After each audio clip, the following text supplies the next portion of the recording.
Hello, my name's Earl. I'll be your guide to the multiverse. That's Maltiverse. Alright, we got backpack. Alright, check this out, Doctor Who lovers. And for you science fiction, not science, fantasy readers, you know who Michael Moorcock is, right? It's more than just a innuendo. I love Michael Moorcock, brilliant writer. Got some smokes, got a plastic 40. And a couple of points first. Did anyone think that anyone think I did not smell this 40 before I bought it? Yeah, I smelled it. Right in front of this douchebag biker. This guy riding a Harley. Like, he parked his Harley across the front door, so you have to walk around his bike to get in there. And then he's standing there in front of a glass door with the glass door open, wondering what beer to buy. I think he got a Four Loko too, douchebag. Anyway, I got in there and left, and he was still in there. Felt like knocking his sissy bike over. Malt liquor. This is gonna go, actually. This goes like, oh.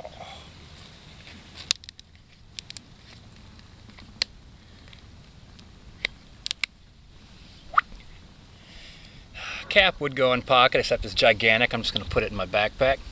All right, so kicking someone's motorbike over. Let's talk about Earl's Multiverse, and let's talk about terrifying presence. Actually, I want to talk about a few different people, a few different terms, give some congratulations to a few YouTubers that I think have really done something amazing this last week.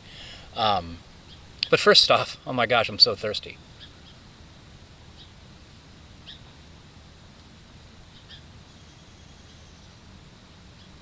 All right, terrifying presence. All right, so as many of you know, I used to do security work, and I was working one club, and it was an all-ages club, and it was actually, due to the event taking place, it was almost all minors. There was a bar on premises, and the bar was practically deserted. And there was a group of middle-aged men hanging out in front of the parking lot drinking wine, of all things. And I told the guy running the door, I'm like, I'm gonna go have these people leave. He's like, you can't have people leave the sidewalk. I'm like, yeah, I can. And I walk out there, and I'm like, gentlemen, it's time to go. You're not customers here. You're gonna have to leave. And they gave me the whole sidewalk thing, which I countered with, we have permits for the sidewalk for outdoor eating and drinking. So this is our sidewalk, not your sidewalk. It is the public sidewalk. It's the city's sidewalk. We pay a permit for it. Get off our sidewalk. They left. And here's the thing. They offered to fight me, too. Oh, well, just one at a time, dude. So basically, like, we'll take turns fighting you. And I said, okay.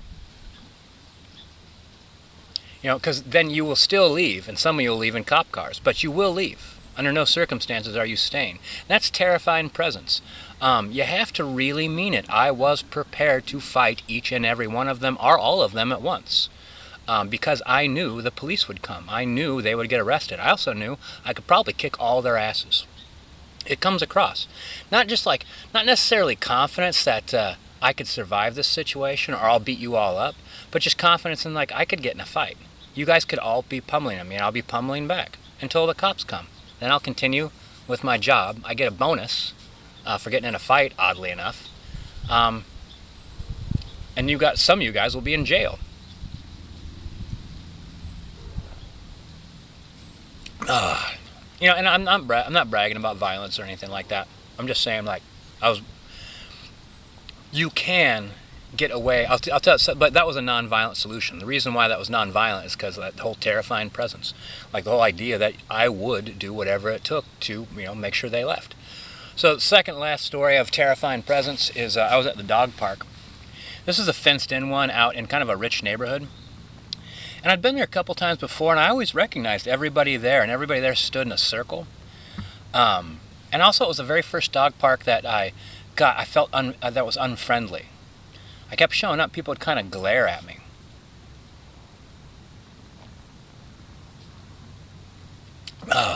And I figured out why.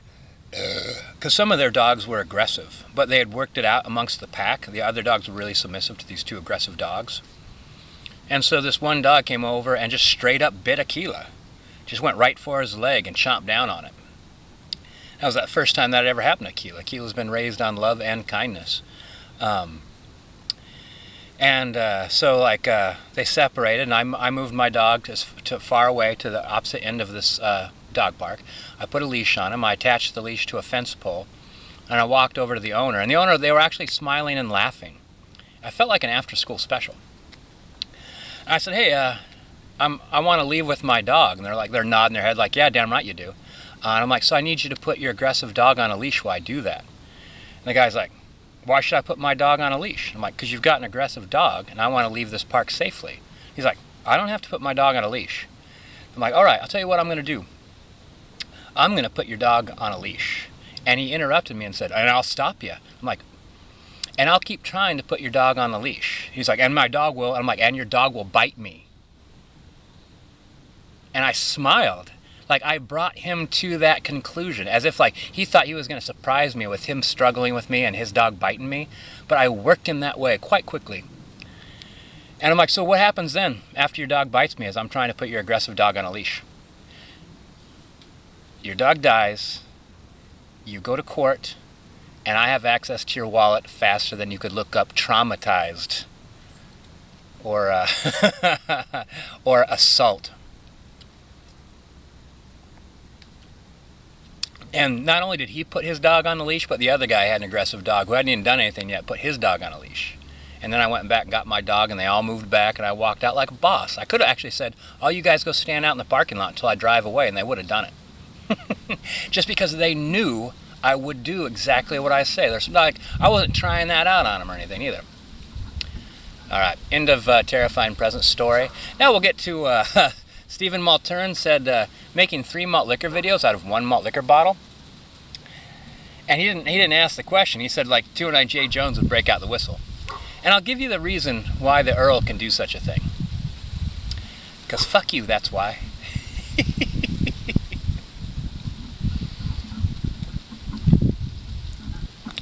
Yeah, man, first you learn the rules, then you master the rules, then you make your own rules, then you break the rules, then you're beyond the rules. And I'm not talking about that Russian guy that likes Donald Trump.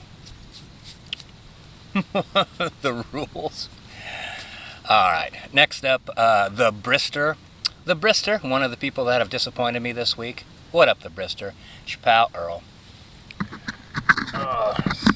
Slide camera adjustment. I'm going to switch to my GoPro pretty soon, actually. That way I'll know everything's in frame, including the malt liquor. Metal Man bitching about it. The Brister is like, first off, the malt liquor drinking community does not exist. That is not a thing. I think that was like a craft beer cunt, not saying that to be disrespectful, but saying that because they're trying to lump a specific faction of our community into a group. And that's not what we're all about. The Brister rightly says, we are all a community of people who do an awful lot of different things. Some of us don't even drink, and they're a part of the YouTube drinking community.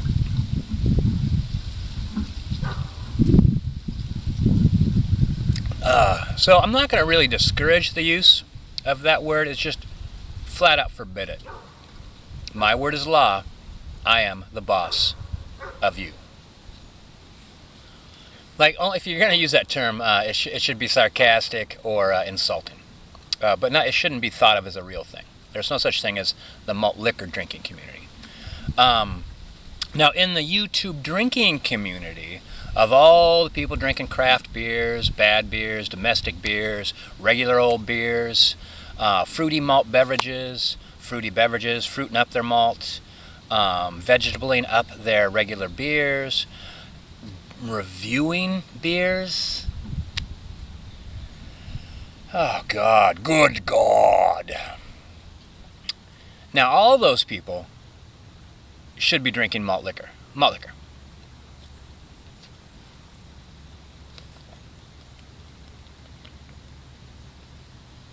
And I was like telling Brister that children need adult supervision. Why? Because a child might think it's a good idea to take a fork and put it into an outlet. Just like you might think it's a good idea to take a Four Loko and put it in your mouth. This is not the case. This is not true at all. The right thing to do is put a plug in your radio or a lamp into your wall socket. The right thing to do in the YouTube drinking community is drink malt liquor. It clearly says malt liquor on the label. Perhaps you could get away with a Ballantine Ale or a High Gravity Hurricane, something like that, maybe. But most importantly, Brister, so don't make me explain that again. I mean, it's not hard, bro.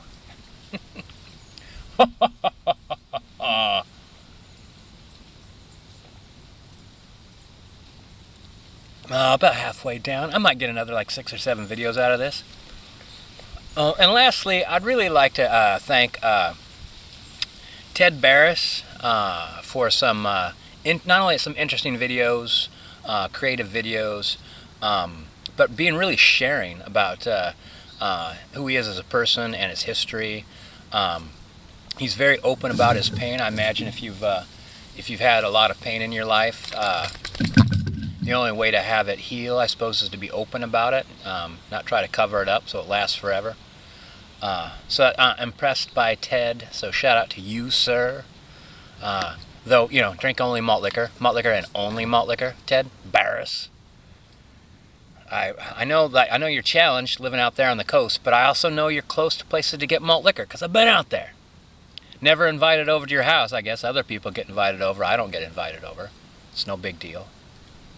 I guess I don't give you enough notice or something. I just, whatever it takes. I mean, whatever you want me to do to change, buddy, I'll do it. Except slim down. I wouldn't slim down for Glitch, and I'm not slimming down for you, Ted Barris.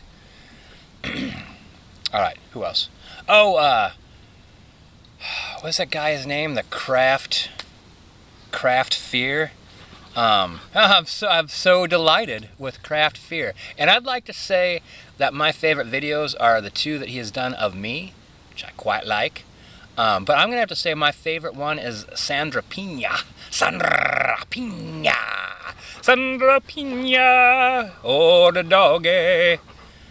Keela, there's tons of stuff to look at. Never mind. Amuse yourself. Watch me make a video. Breathe heavily over my camera.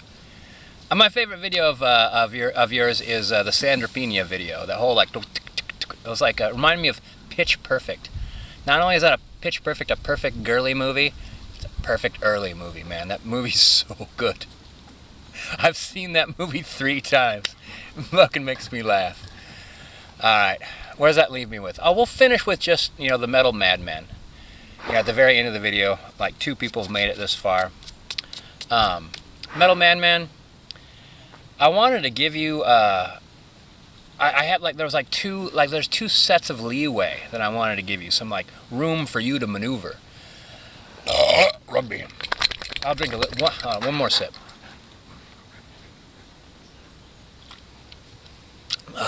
One is that Hulk video you did, that had me laughing for about a week. That was hilarious. The second was, you said I might be issuing some challenges to some people, which is good. It's like that shows community, the continuity of community, the reaching out and making connections and establishing a history of interaction. I don't know. Either you haven't been doing that, or it doesn't show up in your titles in such a way that makes me click on them. I've clicked on a few of them that mention malt liquor or other people. But other than that, they're like, something craft beer, ABV something, Metal Man chugs, blah blah blah blah. So it might be my fault. You might actually be putting out like some videos about community, connecting with people. But if you're not, I'm not interested. Like a couple other craft beer cunts beer reviewers, like they're just all about themselves, and that's fine. And but it makes me think that the whole idea that like you'd be like the center of your universe and then come popping into our community thinking that you're going to be the center of our universe, or maybe just get some extra subs or some extra views or something like that. It just like, it's kind of, I saw a black hole like behavior. Like you just want everything to come towards you. Nothing for anybody else. Unless it's just like a little bit of bait. I don't know. I might have y'all wrong, Metal Madman. You set me straight if you can. You got the time in between uploading like 3 videos a day. You're making me jealous. I wish I could do that.